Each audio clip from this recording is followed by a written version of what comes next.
Okay, so as we're counting down to Batman v Superman. Here's my review for Superman 4. Christopher Reeve's final portrayal as the Man of Steel.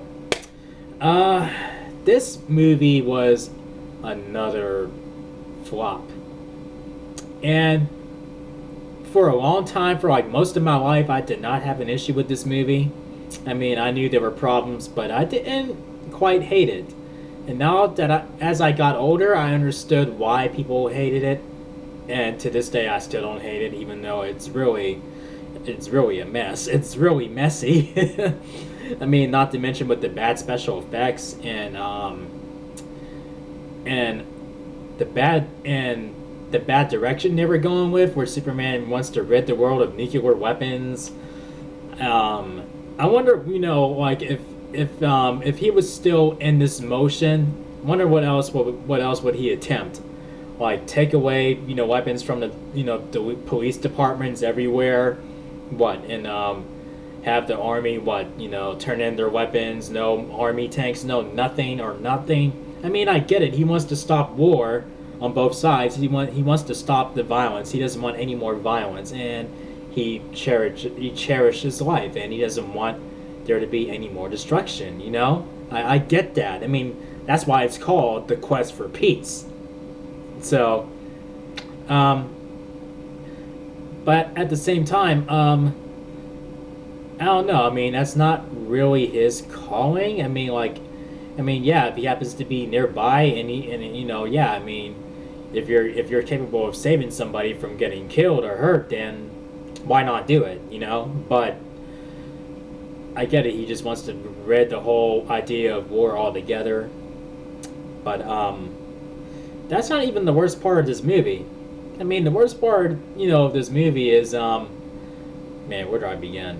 I mean, in the middle of his fight with Nuclear Man, the villain of the movie, or Lex Luthor's creation and whatnot.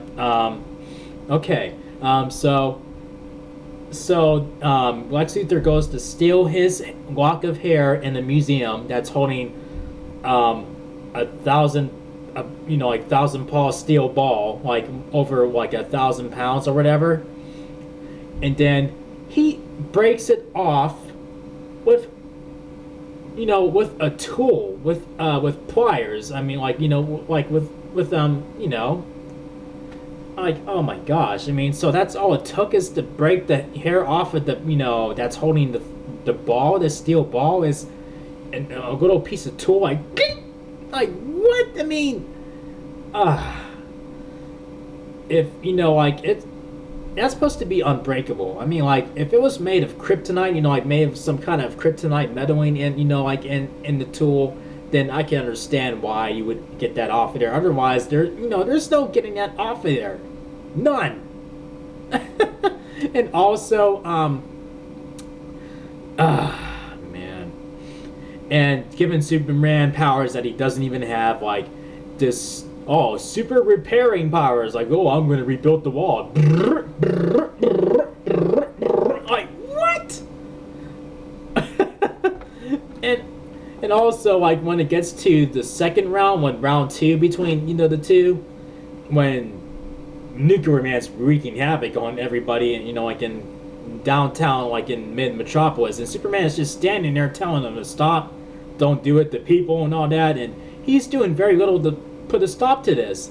And I'm okay with him having a little bit of powers different from Superman's, but from the fact that when he's using one of those powers where people are in midair, they're like, oh no, and Superman just looks at them, and drop, and then they start floating right back down to on the ground.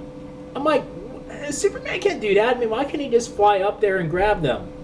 Why is he just standing there while Nuclear Man is wreaking havoc and shooting, blasting everybody with his hands, like, rah, rah, rah, rah.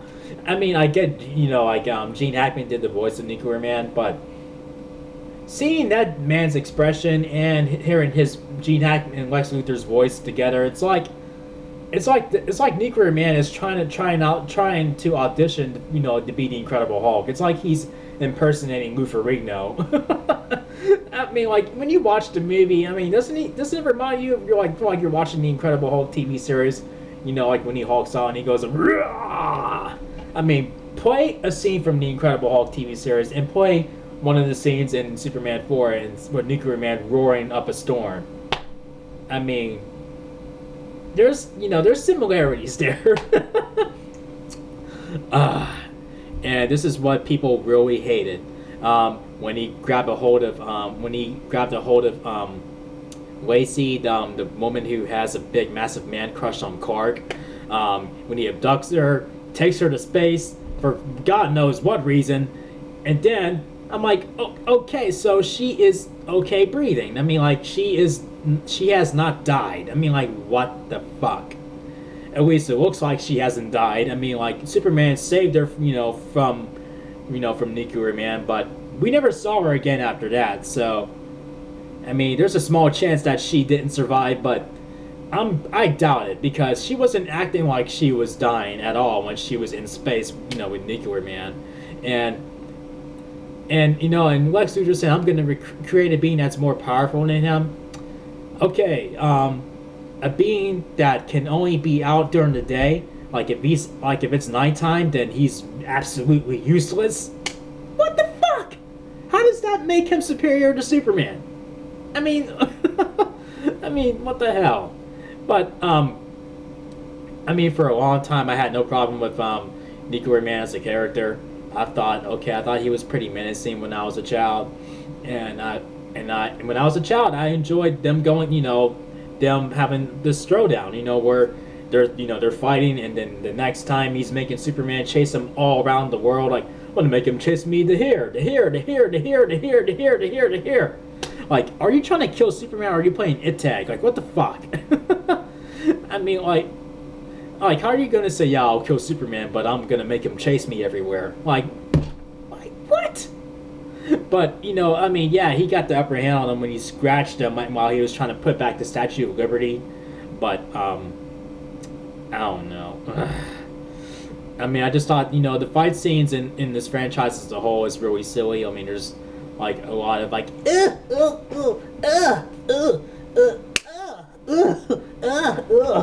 like the physicality, like the choreography and the fight scenes are really, really off. And but I mean, the best part about this movie is Christopher Reeve's portrayal as Superman, and it took all that comedy clusterfuck out of it that we had in Superman 3. I'm glad that at least a majority of that is gone. And also those two security guards, like during Lex Luthor's escape, like when they're thrown off the cliff and the car just turns over upside down, and then they survived that. Like, what the hell? And I don't know. I mean, like, this movie was bad, but in my opinion, not as bad as Superman 3. I mean, Superman 3 was just one big cheesy piece of shit.